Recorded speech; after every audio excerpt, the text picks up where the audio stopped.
Mentioned a big fight, and you know, you don't have to necessarily predict who's going to win, but just maybe how the fight breaks down on Saturday with, David and Caleb. It's a tremendous fight. It's one of those kind of like equal kind of matchups with those two guys. But just what's your take on the two, fighters, and what would they need to do to kind of be successful? I think it's a good fight. I think it's a 50-50 fight. I like David.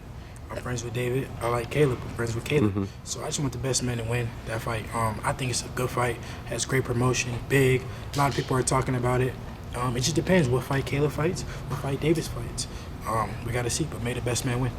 Would you be shocked if like Caleb went to brawl or essentially, or would you feel like? Yeah, of course I would be shocked. I would be shocked because we know how David puts his punches together. We know he comes forward. We know he's a good body puncher. We know what type of fighter he is, and we know what type of fighter Caleb is. So we just gotta see if Caleb goes in there and fights a different fight. It may work because everyone is expecting for him to fight a different fight. So we just gotta see. And of course, I'm assuming that the winner of that you would probably want to see get in the ring with Canelo. Is that the best potential opponent for Canelo? Yeah, I want all those guys to fight each other. It's a lot of big names up there. I'm not really too familiar with the weight classes, but I know Charlo, I know Munguia, Bivol. They all like different weights, but they all can fight each other. Correct, around the same size. size. They all around. So all those guys, I think they should fight each other. Of course, we would love to see Caleb. Caleb is a big fight. Even if say Caleb was a win, I would still want to see Canelo versus Benavidez, because just styles make fights. All those guys can fight each other. And then my final question on the big fights. Fulton's going over to Japan. Yeah. And this is a really great fight, and it's a very technical fight.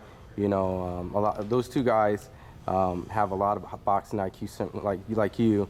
How do you think that fight kind of breaks down? Yeah, that's my Muslim brother, Scooter, Stephen Fulton. He's going through camp, kind of like how you are. Yeah, he's doing Ramadan as well. Man, I've been knowing Scooter since I was a young kid. I remember we was in the sauna cutting weight together at the PAL.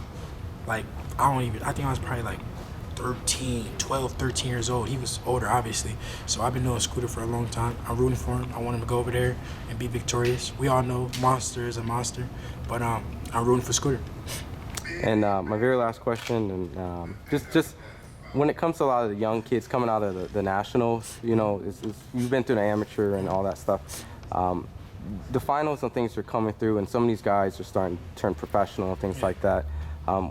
Any advice to some of the guys? I know you know some of the guys that are competing. I feel like, man, I be feeling bad because I feel like I don't support those guys, those kids coming up enough as I should, because I remember being a kid coming up, and that wasn't even not too long ago for me because I'm so young, and me wanting to get that push from the pros and the guys I was looking up to. I wanted to see those guys at the tournament. I remember Terrence Crawford came to the tournament when I was a kid. We took a picture, and that just motivated me.